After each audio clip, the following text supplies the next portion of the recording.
Hello students, in this lecture video, I'll be telling you about biogeochemical cycles. So let me first discuss the nitrogen cycle. See, nitrogen is present in the form of nitrogen gas, that is N2 in the atmosphere.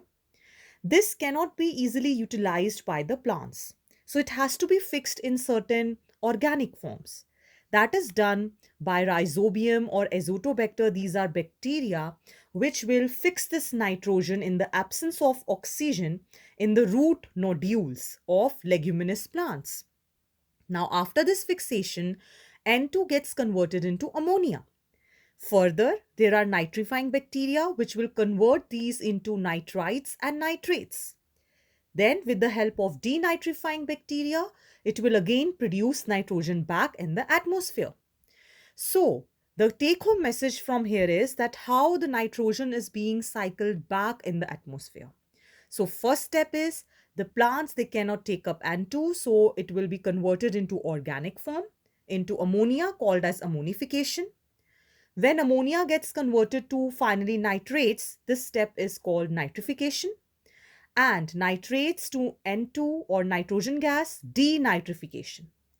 Animals also have a role to play over here. Animals will release ammonia in the soil by the process of excretion. Even atmospheric and industrial fixation will also happen, wherein oxides of certain nitrogen oxides will be there, and further they will produce N2. Now, there are certain biomolecules which contain nitrogen compounds or nitrogen in them, that is DNA, RNA, and proteins. Next, coming to carbon cycle. In the atmosphere, how carbon is present in the form of CO2. Plants will take it up by the process of photosynthesis, and again, plants will release it by the process of respiration. Next, animals will eat up these plants, and animals again will release carbon dioxide by respiration. Over the period of time, these plants and animals these will form petrol and coal, that is fossil fuels. Burning of these will again return carbon dioxide back in the atmosphere. Now, carbon dioxide, when dissolved in water, when we talk about aquatic bodies, the water bodies, it will form carbonates, which will form shells in certain marine animals like limestone. So, that is how the carbon cycle functions in nature. Now, let us see what is greenhouse effect and how it leads to global warming. Trapping of heat in the atmosphere due to rise in the concentration of CO2. That is greenhouse effect.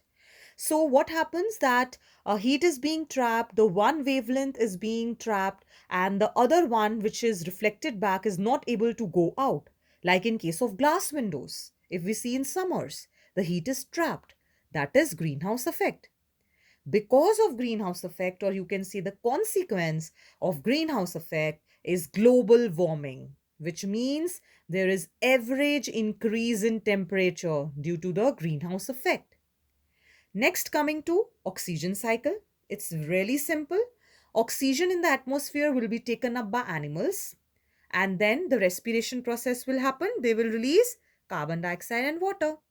These will be used up by plants, and plants will carry out photosynthesis. And we know the end product of photosynthesis is oxygen. So that is how, by the process of respiration and photosynthesis, the oxygen cycle continues in the ecosystem. Lastly, coming to the ozone layer depletion. First of all, let us understand what is ozone.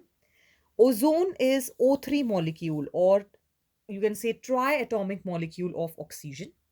It is poisonous in the troposphere, but as it goes in the stratosphere or in the Earth's atmosphere, it performs a very, very important role. It absorbs harmful radiations, which will prevent us from different diseases like skin cancer. And mostly near the Earth's surface, it is unstable. How it is formed in the presence of UV rays? O2 plus this O, that is nascent oxygen or unstable oxygen, will form O3. Now, the problem is the creation of ozone hole. If ozone hole or depletion of ozone will happen, then harmful radiations of sun will reach Earth. So, CFCs, chlorofluorocarbons, carbon compounds, containing fluorine and chlorine. What they do, they are actually degrading this ozone. So these are present in cooling, as cooling agents, these are used like in your fridges, in ACs. So this is going to create a problem. This CFC is very stable and cannot be degraded by any biological process. So that is why certain other methods, or you can say replacements, substitutes, have come, wherein CFCs, the use of CFCs has been banned.